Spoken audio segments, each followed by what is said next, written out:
आज मैंने गांव के पाटिल को यही बुलाया है ताकि न्याय प्रक्रिया में अब और विलंब ना हो। महादेव की कृपा से बाजी और उसके साथी सही सलामत वापस आए। उन्हें कुछ नहीं हुआ, लेकिन कुछ भी हो सकता था।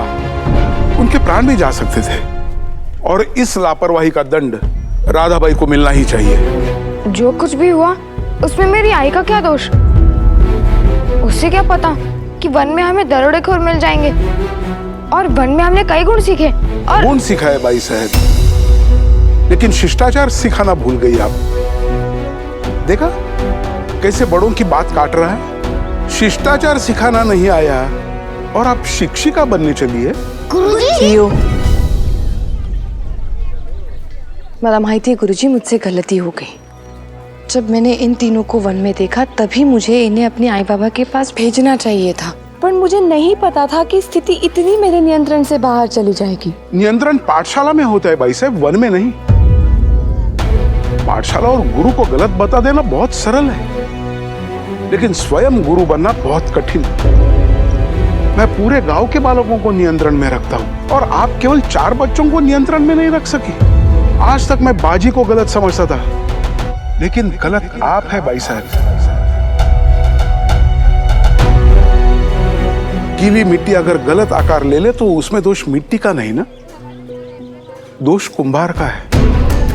भाई साहब आप हमेशा कहती है ये बच्चे हमारा भविष्य है, बच्चों को प्रोत्साहन देना चाहिए, बच्चों के सपनों पर विश्वास करना चाहिए। ये बच्चे एक दिन स्वराज चलाएंगे। भाई साहब आपकी बड़ी बड़ी बातों ने बच्चों का दिमाग खराब कर दिया है। गुरुजी, हम आपकी बात से सहमत हैं। एक गुरु ही बालक को सही मार्गदर्शन दे सकता है। अगर राधाबाई अपने बाजी को पाठशाला में नहीं पढ़ाना चाहती तो ये इनका व्यक्तिगत मामला है।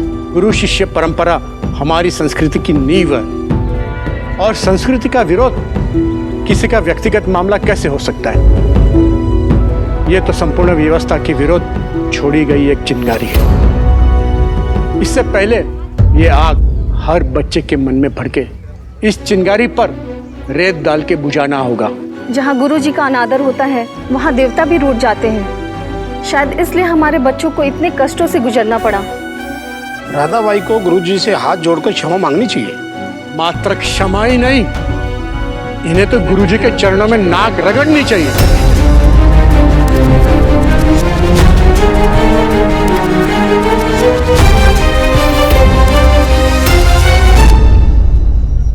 इरादा ये है हुजूर कि आज तक लोग आसमान में टूटा हुआ तारा देख के जिंदगी की दुआ मांगते थे, लेकिन गुड़ी पड़वा के दिन सतारा के आसमान से एक ऐसा चलता हुआ तारा गिरेगा जो अपने अंगारों से सितारा के केले अजिंक्य तारा को जला के राख कर देगा।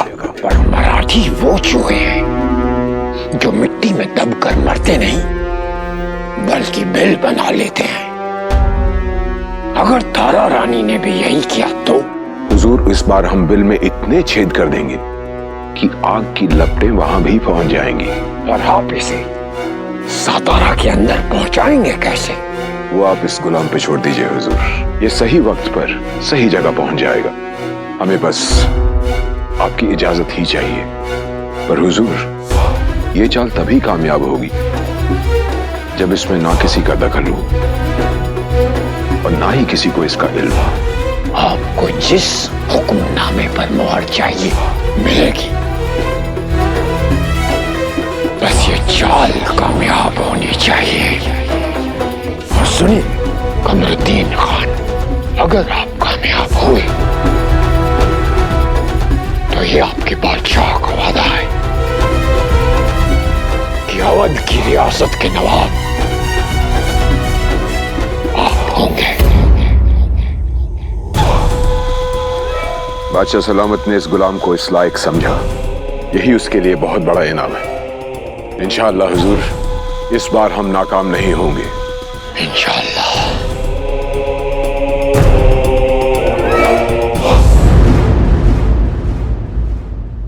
अब लग रहा है कि हमारे अलावा कोई और भी है जो इन मराठियों को शिकस्त देकर मुगलिया परचम को लहरा सकता है।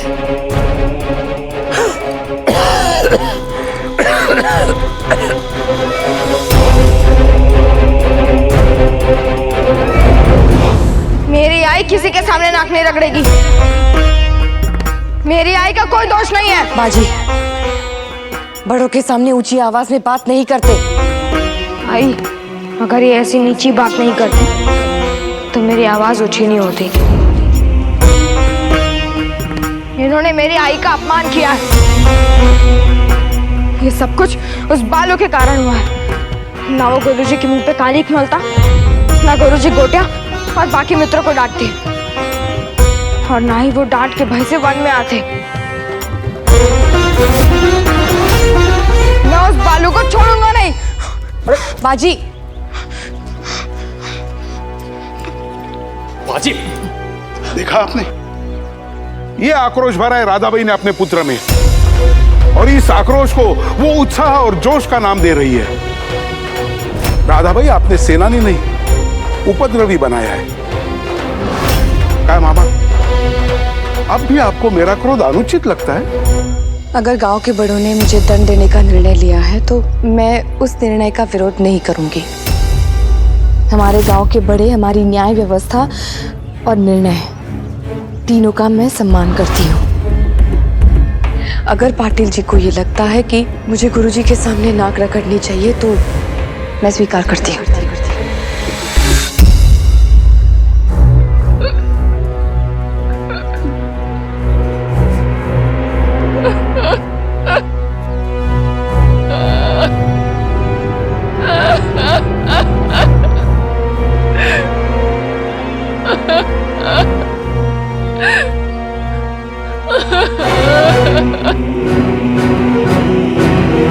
जो लोग घायल हुए हैं उनकी चिकित्सा का प्रबंध किया जाए, और जो मारे गए हैं उनका पूरे राजकीय सम्मान के साथ अंतिम संस्कार किया जाएगा। आई, तू ऐसा नहीं कर सकती। मैं तेरा अपमान होते हुए नहीं देख सकता। तो चला जाए यहाँ से, पर मैं अपने बड़ों के आदेश का पालन करूंगी। आई! बाजी, छोड़ो मुझे।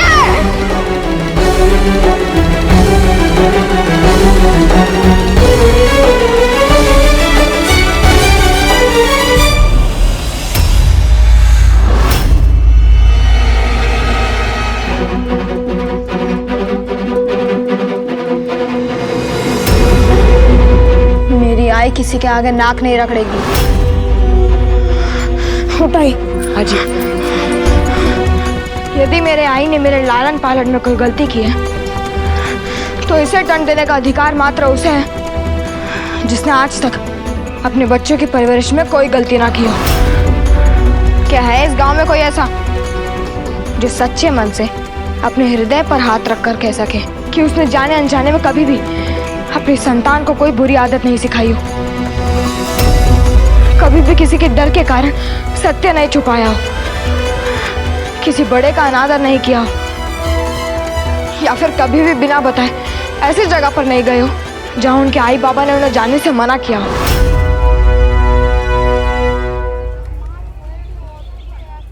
पाटिल जी मेरी आई को मेरी गलतियों का जिम्मेदार बता रहे हैं। हाँ, तो बालक जो करते हैं उसके जिम्मेदार उसके माँ बाप ही होते हैं। तो फिर आपके बालकों ने जो किया उसकी जिम्मेदार मेरी आई कैसे हो गई? यदि परशु ईशु गोटिया बिना आपको बताए वन आए थे तो आपके तर्क के अनुसार दोष मेरी आई का नहीं आपका है, और आप चाहते हैं कि हम बच्चे शरारत ना करें, आपके जैसे वृद्ध बन जाएं। बाजी, मेरे बाबा कहते हैं यदि बालक और बंदर शरारत ना करें तो इसका मतलब यह है कि वो बीमार है। फिर वही बड़ी बड़ी बातें। तो बताओ, वन में जाके क्या सीखा? मेरी आई ने मुझे वन में दृढ़ता का गुण सिखाने के लिए भेजा था। अरे वाह, तो सीख ली दृढ़ता? मात्र दृढ़ता ही नहीं, और भी बहुत कुछ सीखा गुरुजी। जब मेरे मित्र मेरे साथ आ गए तो सीखा कि जब मित्र साथ हो तो हर जगह घर जैसे लगने लगती है। जब हमें लगा कि कोई वन्य पशु हमारा पीछा कर रहा है तो हम एक दूसरे का हाथ पकड़कर भागे, और तब हमने सीखा कि जब संकट में कोई अपना हाथ थाम ले तो संकट बौना हो जाता है और साहस ऊंचा। वहां अपने लिए स्वयं भोजन जुटाना पड़ा तो आई के बनाए हुए भोजन का अन्न का सम्मान करना सीखा। पहले चावल में एक कंकड़ आने पर गोटिया थाली सरका देता था, लेकिन वन में हमने वो बैर खाए जो मल्हारी खा रहा था।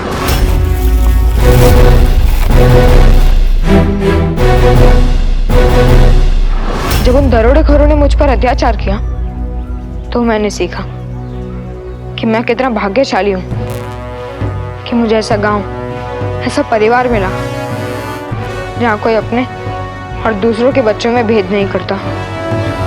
मैंने सीखा कि सच्चे मित्र की परख संकट के समय ही होती है। गुरुजी, गीली मिट्टी को यदि आग में नहीं डाला जाए तो वो सदा गीली ही रहती है। मेरी आई ने मुझे एक कठिन परीक्षा में डाला, पर नहीं डालती तो क्या मैं और मेरे मित्र वो सब सीख पाते जो हमने सीखा है? बताइए गुरुजी, मेरी आई ने क्या गलत किया है? हाँ हाँ, बहुत कुछ सीख लिया तुम लोगों ने, पर तुम्हारे मित्रों ने अपने आई बाबा से झूठ बोला, उनका मन दुखाया, ऐसा क्या है?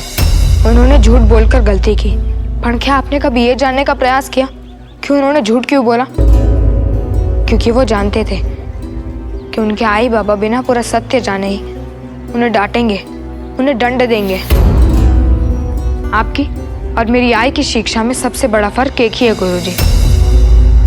आप बच्चों को नियंत्रित करना चाहते हैं और मेरी आई अनुशासित। नियम दोनों में होते हैं, लेकिन नियंत्रण में स्वतंत्रता छीन ली जाती है और अनुशासन उन नियमों के साथ स्वतंत्रता से जीने का सही ढंग सिखाता है गुरुजी।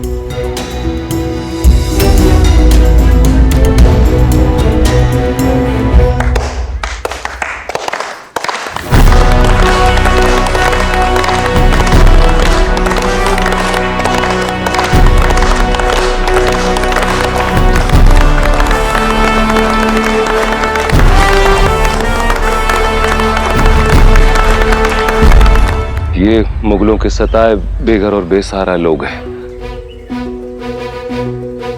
हम इनकी जिम्मेदारी आपको सौंपते हैं। चला। मेहनत मजदूरी कुछ भी कर लूंगी, पर हाथ नहीं फैलाऊंगी।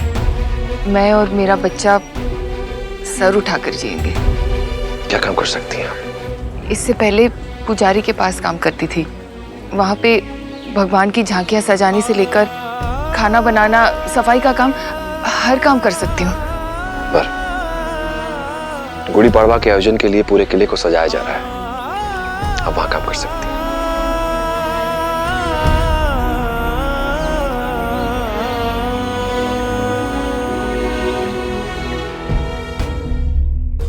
मैं आपसे क्षमा मांगता हूँ। आपके कारण हमारे बालकों ने इतना कुछ सीखा और हमने आप ही का अपमान किया। नहीं, आपको या किसी और को मेरी क्षमा मांगने की कोई आवश्यकता नहीं, बल्कि मैं तो कहती हूँ जो आपने कहा, जो आपने किया, उसके लिए मुझे आपको धन्यवाद कहना चाहिए। हाजी, आज मैं तुझे और एक गुण सिखाना चाहूंगी, कृतज्ञता। पता है बाजी, जो हमेशा हमसे अच्छा व्यवहार रखता है, हमारा उत्साह बढ़ाता है, हम उसके प्रति हमेशा कृतज्ञ रहते हैं। पर सही में हमें उसके प्रति कृतज्ञ रहना चाहिए जो हमारा उपहास करता है, घड़ी घड़ी हमें चुनौती देता है, हम पर कभी विश्वास नहीं करता। काम आती है क्योंकि उसी के कारण हमें स्वयं को साबित करने की प्रेरणा मिलती है। आज तूने जो कुछ भी सीखा है, गुरुजी के कारण ही तो सीखा है।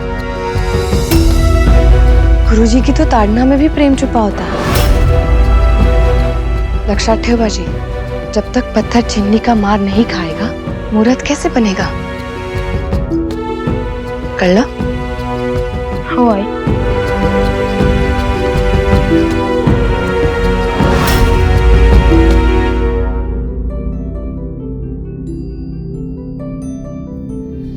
आपने मुझे जो कुछ भी सिखाया उसके लिए धन्यवाद।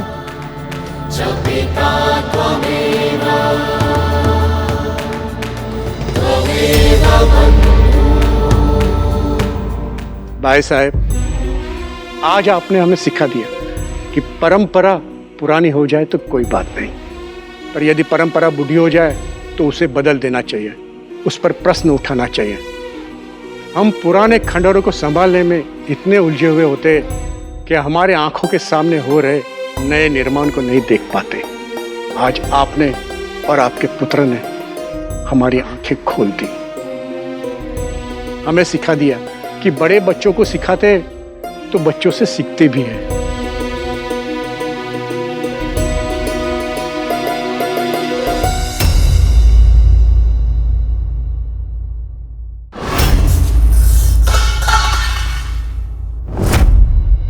कहावत सुनी थी कि दाने दाने पर लिखा है खाने वाले का नाम। आज पता चला कि मरने वाले का नाम भी लिखा जा सकता है।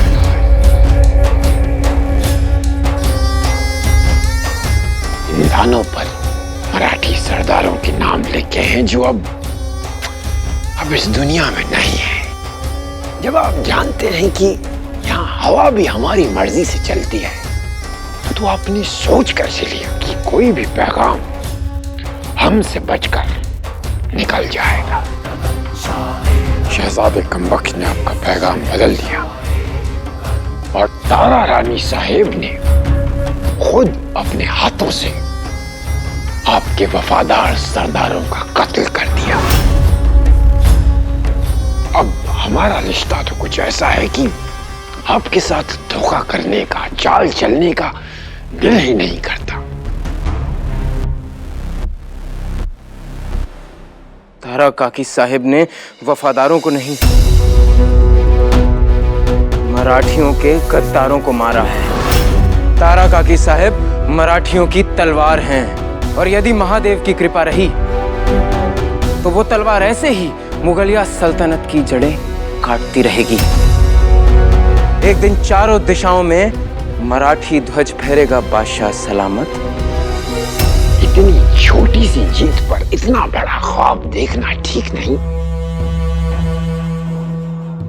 आंखें इस ख्वाब का बोझ उठा नहीं पाएंगी।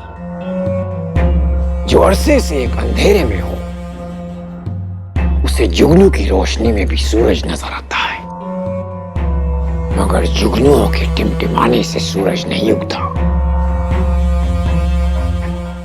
और आपकी जिंदगी में तो उगेगा भी नहीं। लोग बाइज्जत रिहा किए जाते हैं शाहू जी, पर आप वो शख्स हैं उम्र भर बाइज्जत मुगलों के कैदी बनकर रहेंगे। बाजी, तू कितनी जल्दी इतने सारे गुण सीख लिया, और अब तो तू सातारा जा रहा है अजिंक्य तारा देखने। उसके लिए सातारा जाने की क्या आवश्यकता है? तारा तो कहीं से भी दिख सकता है। अरे इशू, अजिंक्य तारा सातारा का किला है। वो तो मुझे पता था। मैं तो बस ऐसे ही मजाक कर रहा था।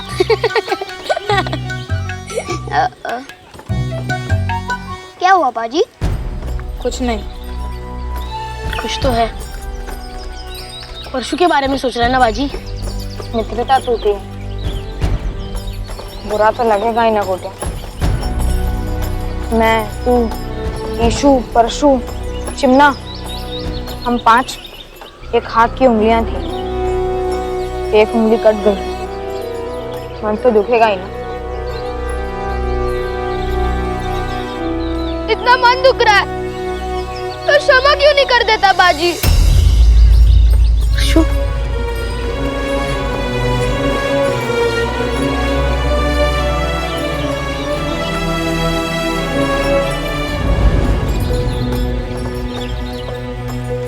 गोटिया ने गुरुजी के भोजन के डब्बे में मेंढक रखा और तेरा नाम लगा दिया था।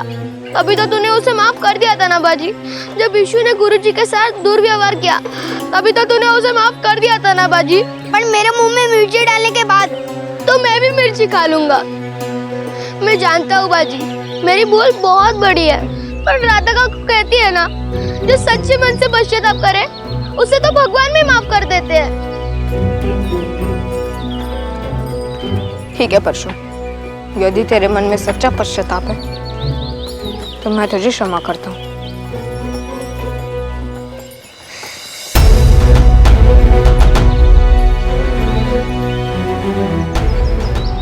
बाजी, तूने मुझे माफ कर दिया, तो मित्र को गले क्यों नहीं लगा रहा? तूने जो किया मैं उसे माफ कर सकता हूँ, मैं भूल नहीं सकता। मैं भावुक हूँ, मूर्ख नहीं। बाजी, पर हम फिर से मित्र बन गए ना। धागा टूटकर जुड़ तो गया, पर गांठ रह गई ना। मैं उनके गले नहीं लगता जो गले लगने के बहाने पीठ में छुरा भोग देते हैं।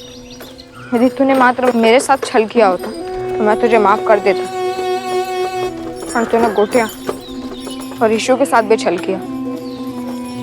तो इतना स्वार्थी था परशु कि तू मेरे सबसे अच्छे मित्र गोटिया को वहीं मरने के लिए छोड़ देना चाहता था, क्योंकि उसके पाँव में चोट लगी थी और तभी तो उसे हमारे सहारे की सबसे अधिक आवश्यकता थी। याद है ना परशु, स्वराज के लिए एकता बहुत आवश्यक है। तूने एकता तोड़ दी है। मैं तेरा शत्रु नहीं हूँ, पर मित्र भी नहीं रहा।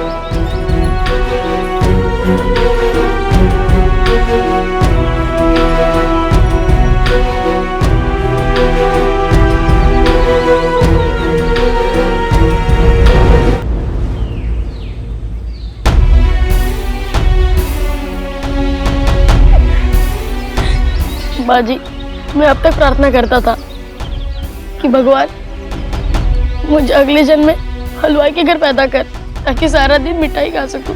पर अब से प्रार्थना करूंगा कि मुझे तेरे घर में तेरा भाई बनाकर पैदा कर।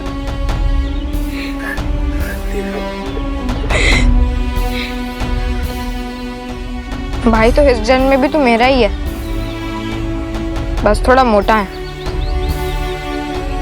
पर तू भाई मेरा ही है।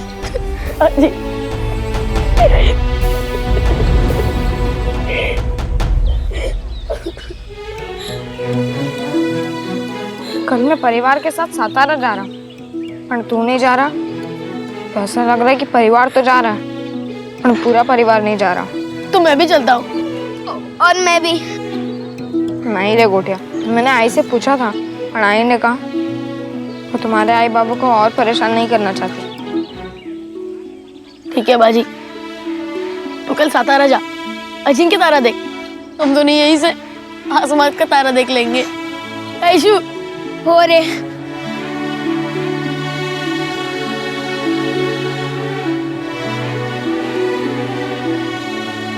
हुजूर, जब खुद की उम्र 4 दिन की बची हो तो दूसरे की उम्र के फैसले नहीं सुनाया करते।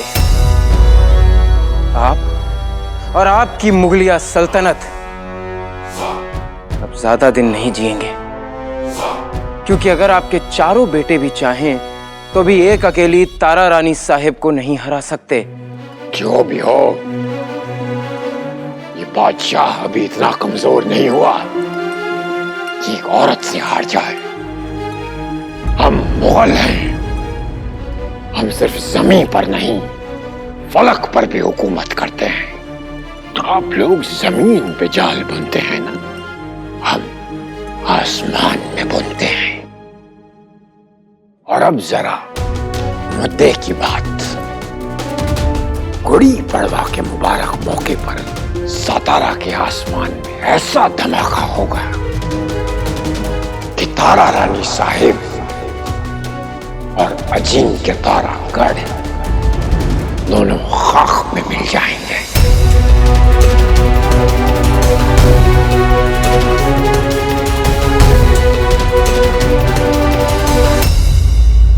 गुड़ी पड़वा के मुबारक मौके पर सातारा के आसमान में ऐसा धमाका होगा कि तारा रानी साहिब और अजिंक्य तारा गढ़ दोनों खाक में मिल जाएंगे।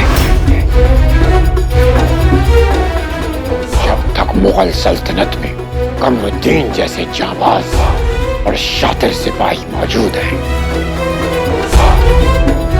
मुगलों की हस्ती कभी नहीं मिटेगी। गुड़ी पड़वा की बहुत बहुत मुबारकबाद।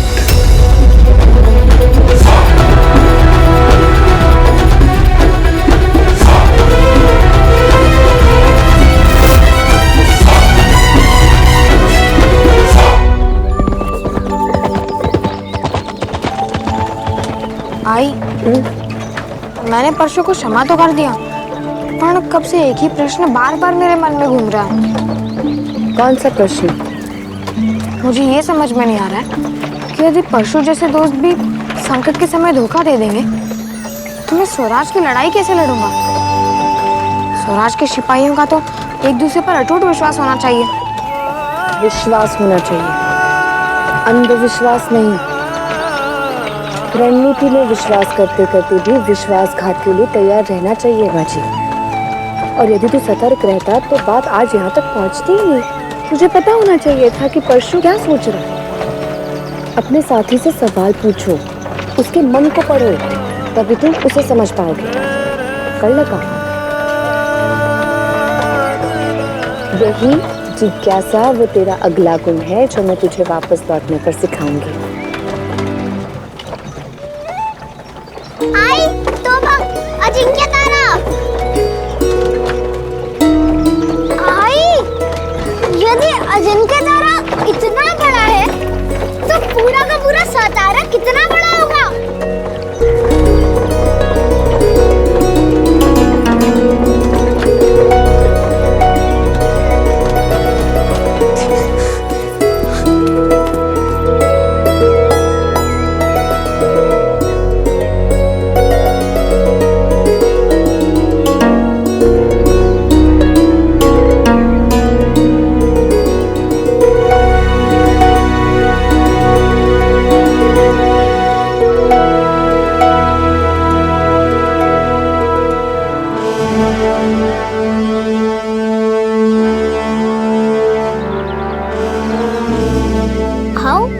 माथे पर मिट्टी क्यों लगा रहे हो? भैया, पवित्र स्थान की मिट्टी भी पवित्र होती है। भाव, ये मंदिर नहीं है, किला है, किला। ये मंदिर है भैया, स्वराज का मंदिर। बाबा कहते हैं कि सातारा मात्र मराठी साम्राज्य की राजधानी ही नहीं, मराठी साम्राज्य का हृदय भी है। अजिंक्य तारा हमारी शक्ति, स्वतंत्रता और सभ्यता का प्रतीक है।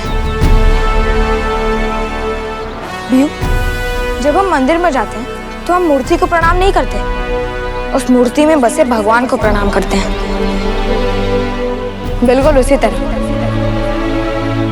मैं भी इस किले को प्रणाम नहीं कर रहा, इस किले में बसे स्वराज के भाव को प्रणाम कर रहा हूँ।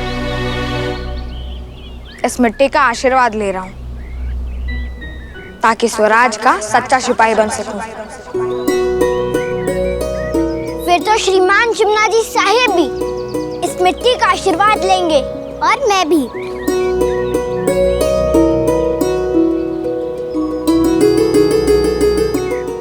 चला।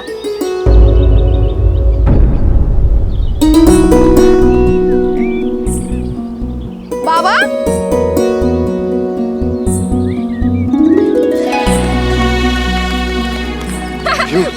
बाबा,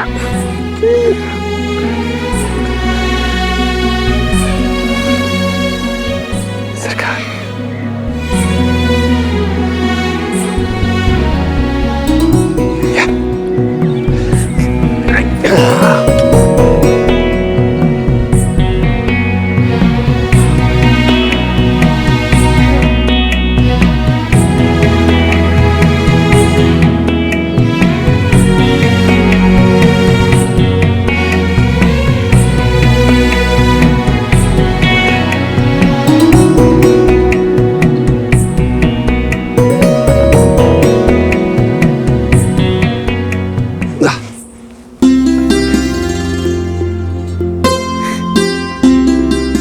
बाबा, गुड़ी पाड़वा का इससे अच्छा उपहार हो ही नहीं सकता। आज मेरा सबसे बड़ा सपना पूर्ण हो गया। अब मैं अपने परिवार के साथ यहाँ रुकूंगा।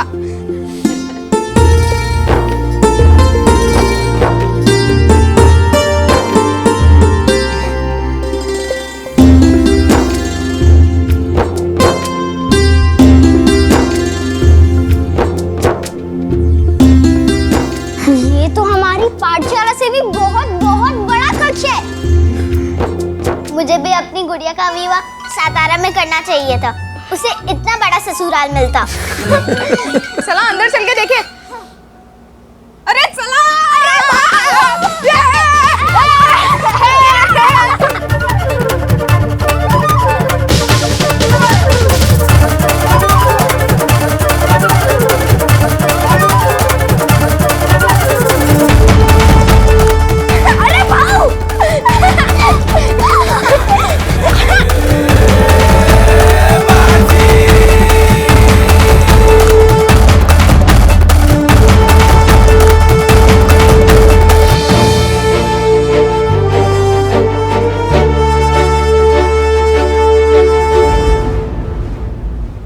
क्या बात है? आप मुस्कुरा तो रहे हैं पण परेशान लग रहे हैं. काय झालं? आपसे कुछ भी छुप नहीं सकता सरकार. हम नहीं चाहते थे कि आप सब गुड़ी पड़वा पर यहाँ अजिंक्य तारा आए, क्योंकि गुड़ी पड़वा पर एक हमले की आशंका है. पर जब किले के सभी कर्मचारियों के परिवार यहाँ आए तब कायर बनकर आप सबको यहाँ आने के लिए कैसे रोक सकते थे? किस हमले की आशंका है बाबा?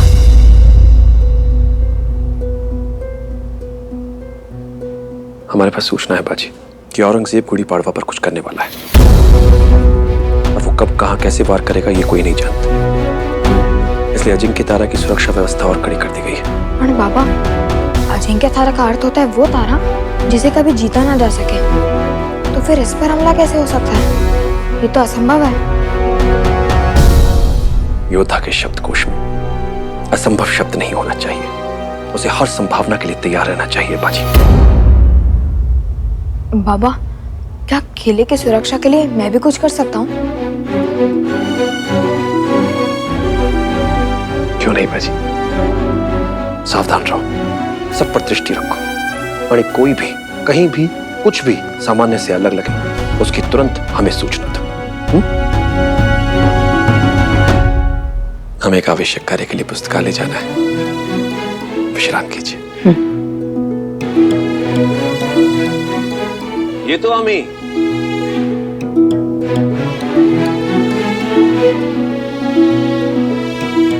अजिंक्य तारा घूमने चले? भाऊ, हम तो ये कक्ष देखकर ही थक गए. थोड़ी देर विश्राम करें. और मैं नमकाड़ी तेल से मेरे दूध के दांत मांजूंगी. बाबा कहते हैं योद्धा को अपने शस्त्रों का स्वयं ख्याल रखना पड़ता है.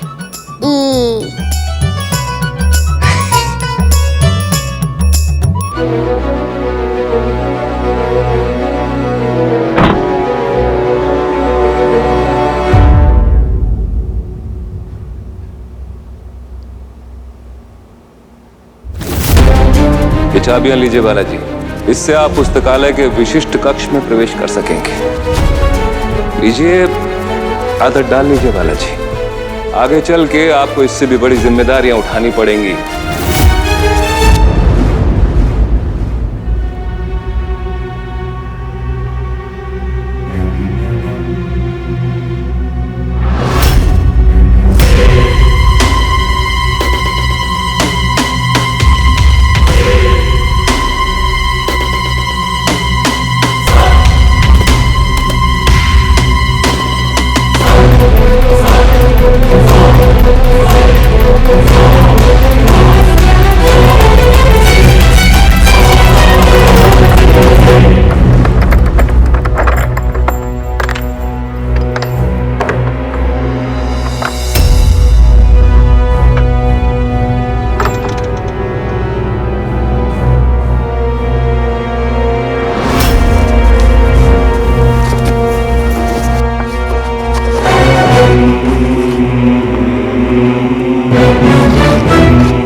गुड़ी पड़वा के उत्सव पर सरदार आणि राज्य के अतिथि यहाँ से प्रवेश करेंगे. सामान्य प्रजा यहाँ से, आणि अतिथियों के रुकने की व्यवस्था होगी यहाँ. तुम महल में रुकैया नहीं, रुकमनी बनकर जाओगी, और महल की खास सजावट अपने हाथों से करोगी. और फिर मौका पाते ही यह पता करोगी कि वहां कौन सा ऐसा बिल है जहां खतरे की आहट होते ही तारा रानी अपने बेटे राजे को लेकर दुबक सकती है. और फिर उस बिल में इतने छेद करना कि जब गुड़ी पाड़वा में आसमान से आग बरसे तो उस बिल तक पहुंच जाए। पर ख्याल रहे, काम बहुत होशियारी से होना चाहिए और किसी को कानों कान खबर ना हो, खास करके उस बालाजी को। आप बेफिक्र रहिए, किसी को कानों कान खबर नहीं होगी।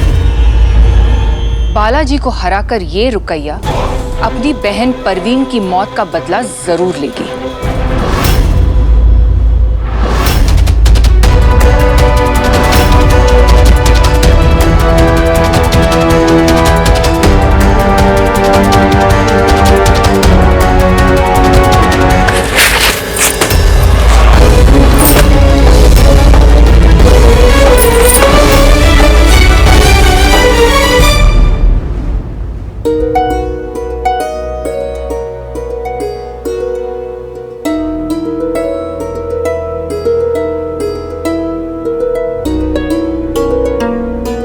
यदि गोटिया भी यहाँ होता तो कितना आनंद आता।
रहा वो बिल जहां मुझे इतने छेद करने हैं कि हमारी आग की लपटें इसके अंदर भी घुस जाए।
आजोबा की तलवार को छूने का साहस कैसे किया? और हो कौन तुम? मैं श्री बालाजी विश्वनाथ भट्ट का पुत्र बाजी। ओए का, वैसे तो तुम्हारे पिता अनुशासन, संस्कृति, परंपरा की बातें करते हैं, पर अपने ही पुत्र को नहीं सिखा पाए कि राजवंशियों में और सामान्य नागरिकों में क्या अंतर होता है। क्या अंतर होता है, आप ही बता दीजिए। अंतर होता है अधिकार का, रगों में दौड़ते रक्त का। ये छत्रपति शिवाजी महाराज की तलवार है, उनकी विरासत है। इसे छूने का अधिकार मात्र उन्हीं को है जिनके रगों में राजवंश का खून दौड़ता है। रक्त किसी के भी रगों में हो, रंग तो लाल ही होता है। रंग तो हीरे और कांच का भी एक ही होता है, पर रंग एक हो जाने से मूल्य एक नहीं हो जाता। राजा का खून बहने से बचाने के लिए हजारों सैनिक अपना खून बहा देते हैं, और इसीलिए राजा सबसे बड़ा होता है। और प्रजा को बचाने के लिए एक सच्चा राजा अपना रक्त बहा देता है, इसीलिए प्रजा सबसे बड़ी होती है। छत्रपति शिवाजी महाराज ने ये स्वराज विरासत से नहीं पाया था, उन्होंने भी ये स्वराज अपना रक्त बहाकर पाया था। मात्र अपने वंश के लिए नहीं, इस मिट्टी की हर संतान के लिए। ये मराठी स्वराज किसी राजवंश का नहीं, प्रत्येक मराठी का है, और छत्रपति शिवाजी महाराज प्रत्येक मराठी के हैं। तुम्हारा इतना साहस कि तुम अपने राजा से बहस कर रहे हो? निकलो यहां से, निगाह।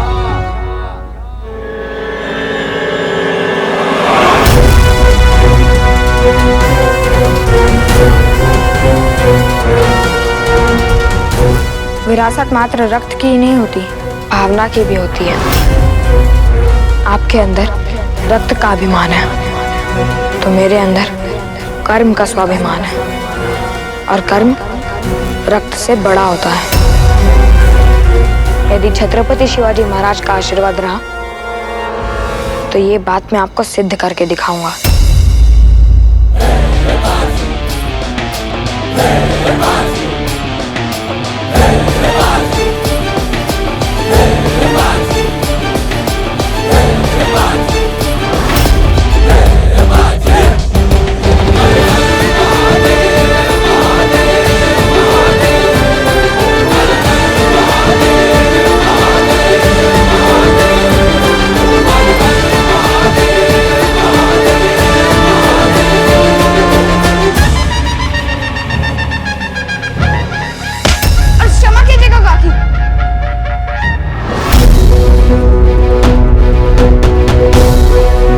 ये कौन है और इस स्थिति में भाग क्यों रही है?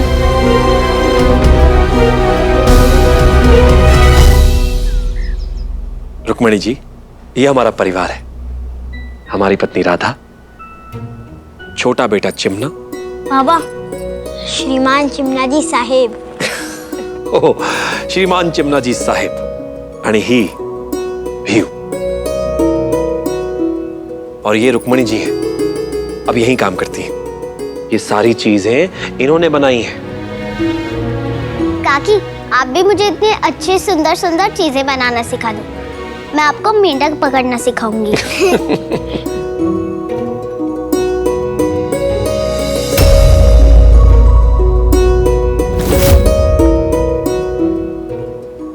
संभाल कर भी।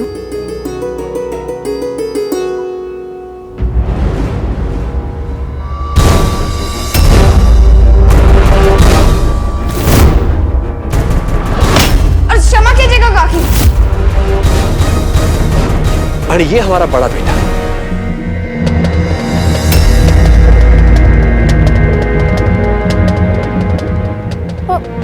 इनसे तो मैं पहले ही मिल चुका हूँ। कहाँ? थोड़ी देर पहले पुस्तकालय के पास वाले गलियारे में। ये बहुत जल्दी में थी, हम दोनों लगभग टकरा ही गए थे। मैं इनसे क्षमा मांगने वाला था, पर ये चली गई। शायद तब इन्होंने मुझे देखा नहीं होगा। मुझे तभी लगा था इन्हें ऐसी अवस्था में इतनी तेजी से नहीं चलना चाहिए। ये मुगलों के सताए बेघर और बेसहारा लोग हैं। हम इनकी जिम्मेदारी आपको सौंपते हैं। क्या काम कर सकती हैं? इससे पहले पुजारी के पास काम करती थी। गुड़ी पड़वा के आयोजन के लिए पूरे किले को सजाया जा रहा है, अब वहां काम कर सकती है।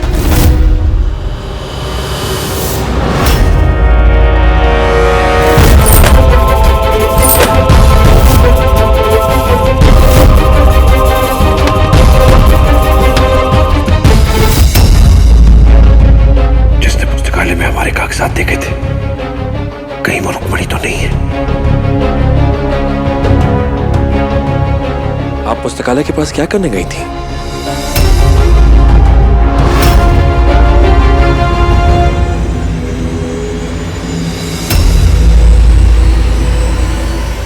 वो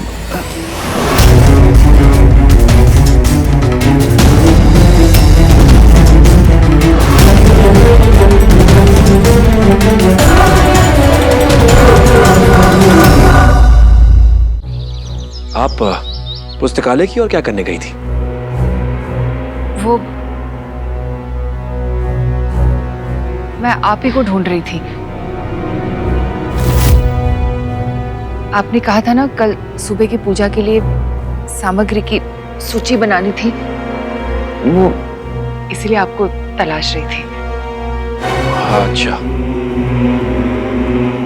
अगर आपको बाबा से ही मिलना था तो फिर आप भाग क्यों रही थी? वो मुझे तबीयत ठीक नहीं लग रही थी, ऐसे में उबकाई आने लगती है तो मुझे डर लगा था कि कहीं उल्टी ना हो जाए, इसीलिए। मैं समझ सकती हूँ, जब बिहू होने वाली थी तब मेरा भी जी ऐसे ही मचलता था। अब ध्यान रखना।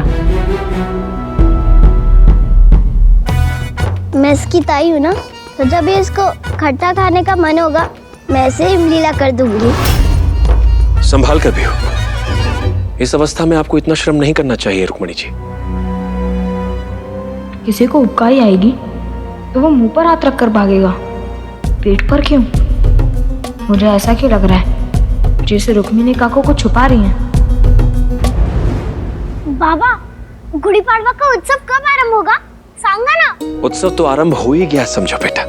अभी महिलाएं आंगन में रंगोली बनाएंगे, फिर राज्य से कोने कोने के आए हुए हमारे मराठी सरदार वहां सम्मिलित होंगे, फिर बहुत सारे सातारा के संभ्रांत नागरिक महाराज शिवाराजे को शुभकामनाएं देने आएंगे। एक तरफ महिलाओं का कार्यक्रम चलेगा और दूसरी तरफ पुरुषों का। ये कार्यक्रम देर रात तक चलेगा, फिर सुबह गुड़ी की पूजा की जाएगी, फिर गुड़ी पड़वा मनाया जाएगा।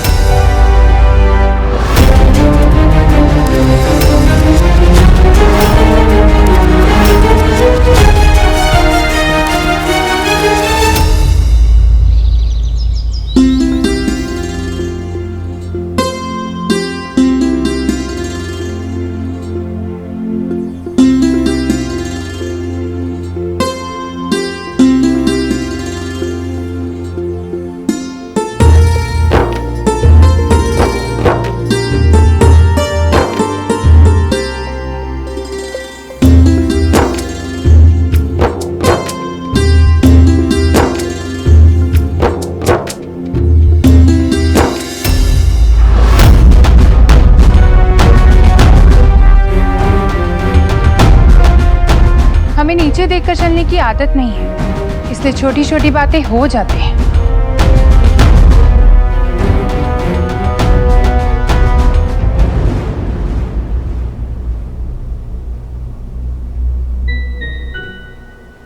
सुना है आप बड़ा सुंदर गाती हैं, गाइए ना।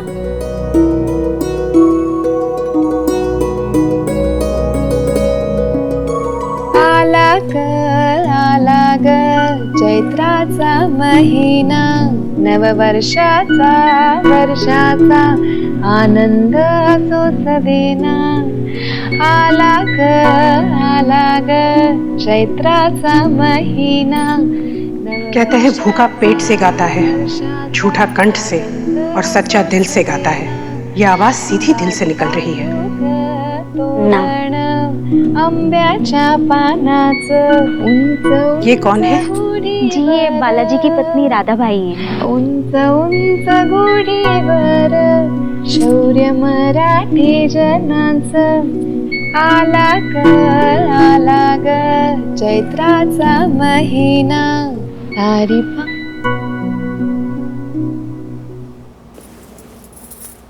प्रणाम राणी साहेब.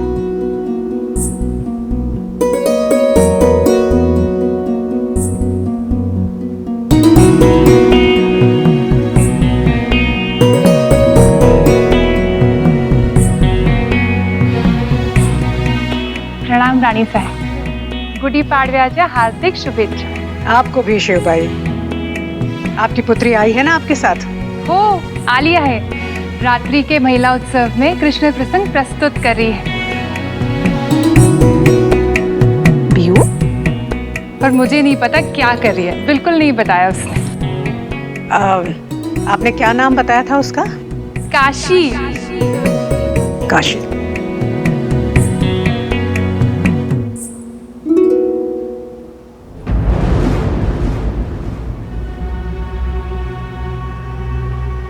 भाई साहब. हाँ, मुझे मेरी तबीयत ठीक नहीं लग रही है. मैं थोड़ी देर विश्राम कर लूं. हाँ रुक्मिणी, मैं देख लूंगी. जा.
नहीं तो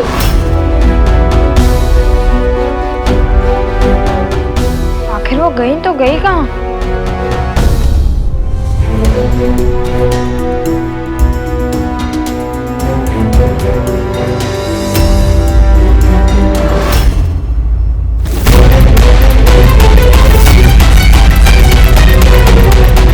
ये है वो बिल जहां मुसीबत के वक्त तारा रानी साहिब और राजे छिपते हैं. अब मैं इस बिल के इस पिछली दीवार में इतने छेद करूंगी कि ये बिल भी तारा रानी साहिब और राजे को हमारी आग की लपटों से नहीं बचा पाएगा. इसी बिल में मराठी रियासत हमेशा के लिए खाक में मिल जाएगा.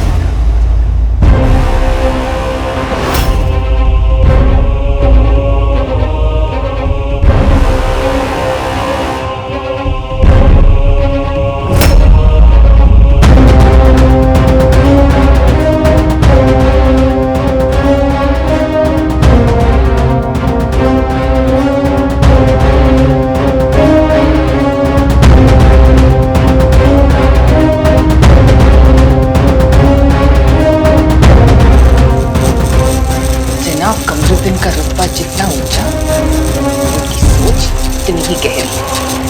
बालाजी जैसे शरीफों को उनकी शराफत ही ठग लेगी है. वैसे तो हर चीज पर शक करते हैं, पर एक हामला औरत को इज्जत भी देते हैं और सहूलियत भी. उन्हें क्या खबर कि मैं हर रोज इस मटके में बारूद भर भर कर ले आ रही हूँ. मैंने ये बारूद यहाँ की सजावट की हर चीज में मिला दिया है.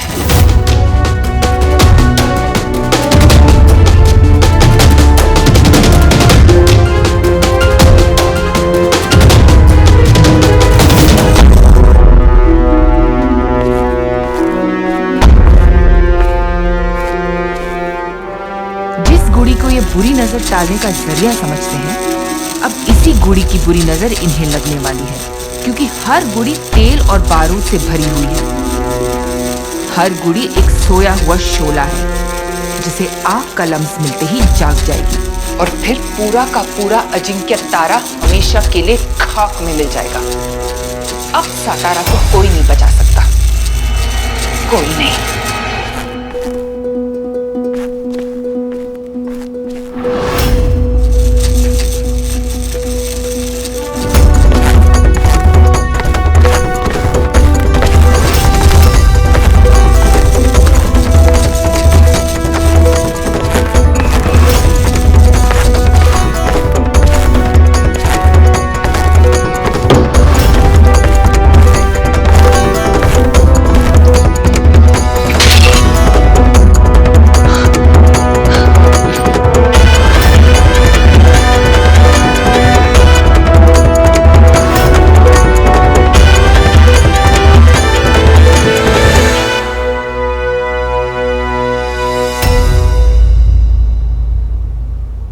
से भी ये मटका टूटा है और ज्यादा दूर नहीं गया होगा।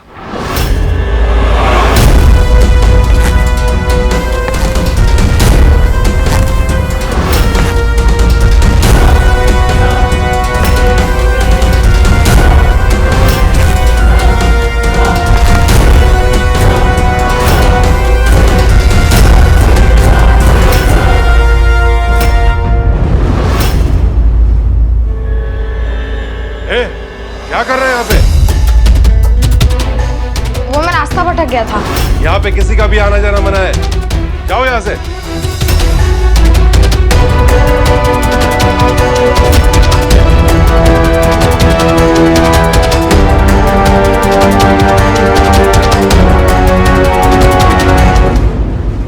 कद के साथ साथ अक्ल भी उम्र से बड़ी है। बाप शेर तो बेटा सवा शेर। अब इस सवा शेर का शिकार तो करना ही पड़ेगा। फिलहाल सवाल ये है कि इस मटके का अब मैं क्या करूं।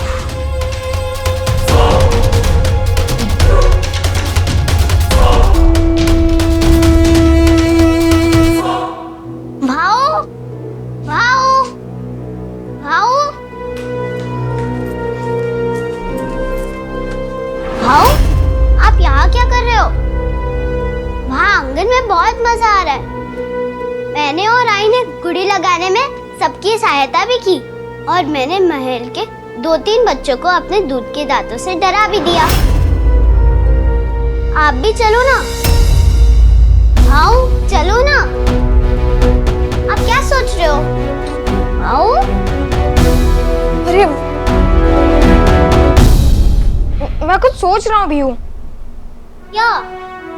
यही कि रुक्मिणी काकू इतनी अजीब क्यों लग रही हैं? वो बार बार झूठ क्यों बोल रही हैं? पहले भी उन्होंने पापा से कहा कि उन्हें हुक्का ही आ रही है, पर असल में ऐसा नहीं था। और अब उन्होंने आई से कहा कि वो बहुत थक गई हैं और फिर इतनी तेजी से चलने लगी कि मैं भी उनका पीछा नहीं कर पाया। वो बड़ी विचित्र हैं। बियू, हंस क्यों रही है? विचित्र से मुझे याद आया कि उनके पेट से कैसी विचित्र आवाज आती है। एक बार मैंने 8 मोदक खा लिए थे तो मेरे पेट से भी विचित्र आवाजें आ रही थी, पर उनके पेट से तो बहुत विचित्र आवाजें आती है। कैसी आवाजें? जब भी मैंने उनके पेट पर कान लगाया था तो ऐसी आवाजें आ रही थी जैसे कोई मटके पर कान लगाकर सुनने में आते हैं।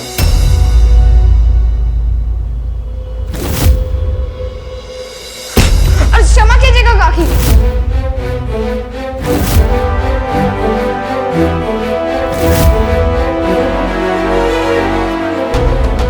बियू, एक काम करेगी? हाँ भाऊ। तो चल।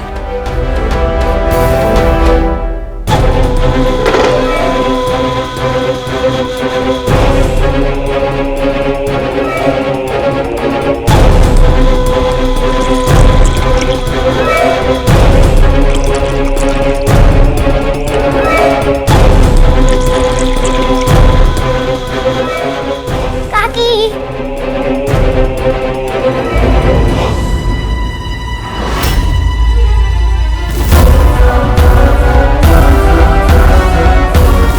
मेरा संदेह सही था, रुक्मिणी काकू गर्भवती नहीं है। बियू, आई ने तुझे काकू को परेशान करने से मना किया था ना, तो चल, महिला उत्सव शुरू होने वाला है, चल जल्दी। रुको रुको, मैंने कोकम का शरबत बनाया है, तुम दोनों के लिए लेके ही आ रही थी। अब तुम लोग आ ही गए हो तो पी के जाना। कोकम का शरबत? वो तो मेरा सबसे प्रिय है, मैं तो इसे सारा पी जाऊंगा। और वैसे ही मुझे बहुत प्यास लगी थी।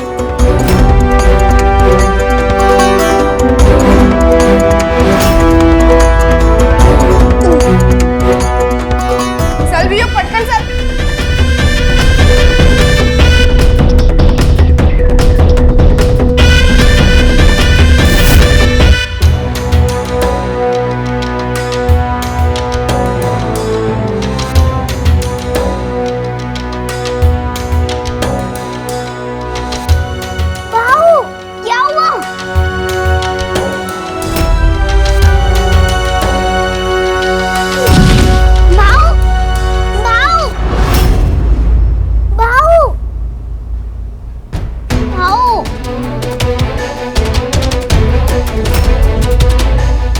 शरबत में मैंने ऐसी दवा मिलाई हुई है कि बाजी कुछ ही पल में सो जाएगा और फिर नींद में ही उसकी धड़कन बंद हो जाएगी। किसी को खबर होने से पहले ही हो चुकी होगी बाजी की मौत।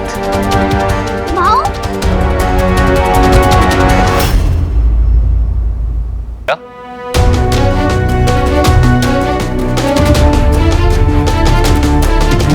यदि किसी ने महल का नक्शा जानने का प्रयास किया है तो इसका एक ही अर्थ है कि शत्रु अंजिक की तारा में प्रवेश कर चुका है। पर दादाजी, यदि शत्रु यहाँ प्रवेश कर चुका है तो उसने अब तक रानी साहब और महाराज पर वार क्यों नहीं किया? राणा जी, सब कुछ ठीक है ना? रानी साहब और रानी साहब, सब कुछ ठीक है। हम लोग महिलाओं के उत्सव की तैयारियों के बारे में विचार विमर्श कर रहे थे। कोई कसर नहीं रहनी चाहिए। और रानी साहब,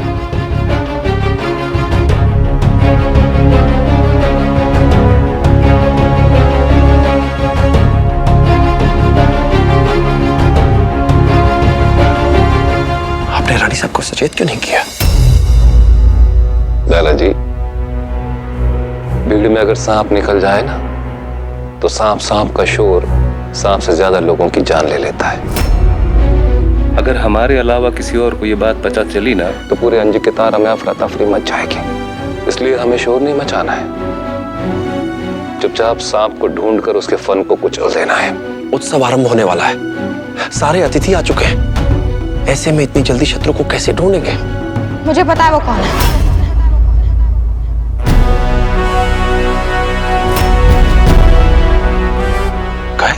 मेरा संदेश सही था।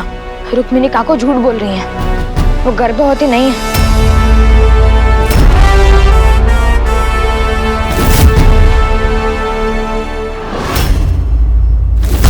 मैंने कोकम का शरबत बनाया है, तुम दोनों के लिए लेके ही आ रही थी। अब तुम लोग आ ही गए हो तो पी के जाना। मुझे संदेह हो गया था कि उस शरबत में कुछ गड़बड़ है, इसीलिए मैंने भियो को शरबत का एक बूंद भी नहीं पीने दिया और बाद में सरसों का घोल बनाकर। लेकिन सरसों का घोल पीने से उल्टी होती है, ये तुम्हें कैसे मालूम? आई मुझे गुण, शास्त्र और वेदों के साथ साथ आयुर्वेद भी पढ़ा रही है। लाला जी, आपका पुत्र तो आपसे भी ज्यादा तेज है।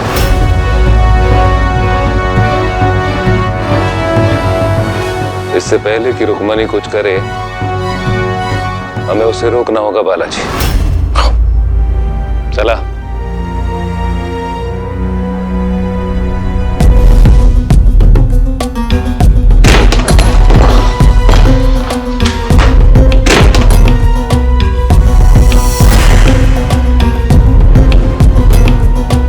लगता है भाग गई। खास महल से बाहर जाने के सभी दरवाजे बंद करवा दो। हो दाना जी। यदि रुक्मणी को ऐसा लगता है कि उसने बाजी को चकमा दे दिया है तो वो तारा रानी साहब और महाराज पर हमला किए बिना यहां से क्यों जाएगी? महल में ही कहीं छिपी होगी, पर कहां?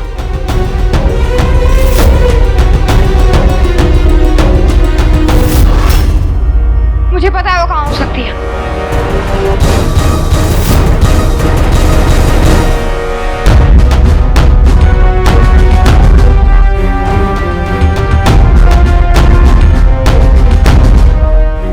फूटा हुआ मटका यही देखा था। ये तो आपातकाल के लिए बनाया हुआ कक्ष है। वो यहाँ क्या करने के लिए आई थी?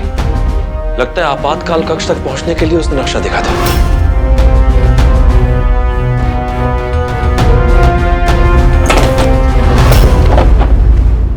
पर ताला तो जो कहते हो है। वो यहाँ आई थी तो उसने कुछ ना कुछ तो किया ही होगा।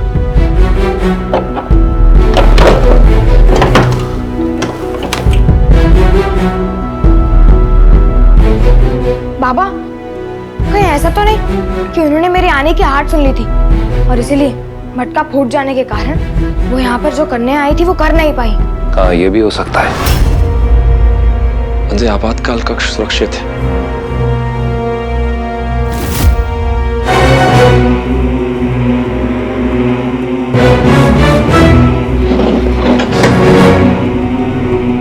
दादाजी, मैंने सभी द्वार बंद करवा दिए और रुक्मिणी भी अभी तक महल के बाहर नहीं गई है। खास सभी सिपाहियों को इकट्ठा करो, उसको ढूंढना बहुत जरूरी है। हो नहीं,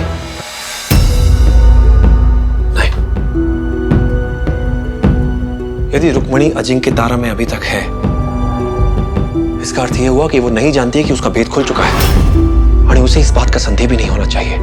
हमें कुछ ऐसा करना होगा जिससे वो स्वयं बाहर आ जाए। पर ये होगा कैसे?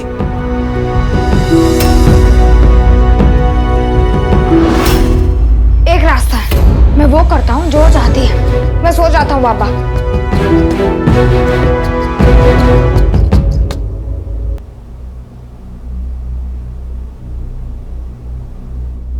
नमस्ते। बूंदी का लड्डू।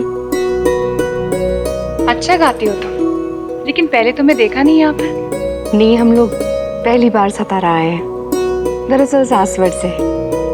सासवड़? जी। वो तो बहुत छोटा सा गांव है ना, म्हणजे वहां पर रहने के बाद यहाँ तो तुम्हें बहुत पराया पराया लगता होगा। सासवड़ हो या सातारा, काय फर्क पड़तो?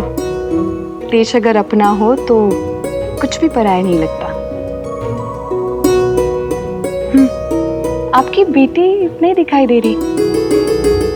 आज वो कृष्ण की भक्ति में प्रसंग प्रस्तुत करने वाली है ना? हो, पर वो क्या करेगी ये किसी को नहीं पता। ऐसी है काशी, सबसे सुंदर, सुशील और बुद्धिमान, इतनी सी आयु में सर्वगुण संपन्न। बिल्कुल हमारे बाजी भाव की तरह। बाजी भाव भी नृत्य कुशल है। बिहू? हमारा मतलब था कि इतने से आयु में बहुत सारे गुण उनमें भी है। अच्छा, कहाँ है तुम्हारे बाप? वो, उसकी तबीयत ठीक नहीं है, पता नहीं क्या खा लिया था, बेहोश हो गया अचानक। वैसे चिंता करने जैसी कोई बात नहीं है। वैद्य जी ने दवाई दे दी है और कह रहे थे कि जल्दी होश आ जाएगा।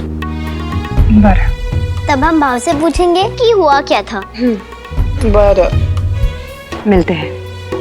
चल भी।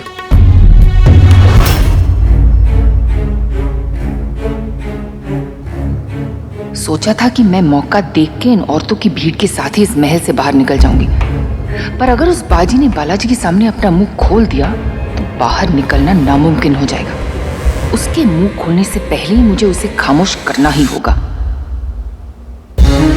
अब तकिए क्यों लगा रहे हैं? मैं ही सो जाता हूँ ना। नहीं बाजी, वो कोई साधारण अपराधी नहीं है, मुगलों की भेजी हुई हत्यारिन है, वो कुछ भी कर सकती है। पर बाबा, यदि उन्हें मैं नहीं दिखा तो उन्हें संदेह हो जाएगा कि ये सब एक चाल है। वो सतर्क हो गई तो आप ना उन्हें पकड़ पाएंगे और ना ही ये जान पाएंगे कि वो यहाँ क्या करना चाहती थी। जानते हैं बाजी, पर बेटा हम तुम्हारे प्राण तो संकट में नहीं डाल सकते ना। बाबा, आप ही ने तो मुझे सिखाया है ना कि वीर मृत्यु के नहीं मातृभूमि की चिंता करते हैं।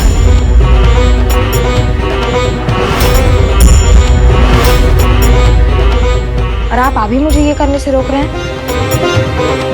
और मुझे पूरा विश्वास है कि जब तक मेरे बाबा की नजर मुझ पर है, कोई मेरा बाल भी बांका नहीं कर सकता।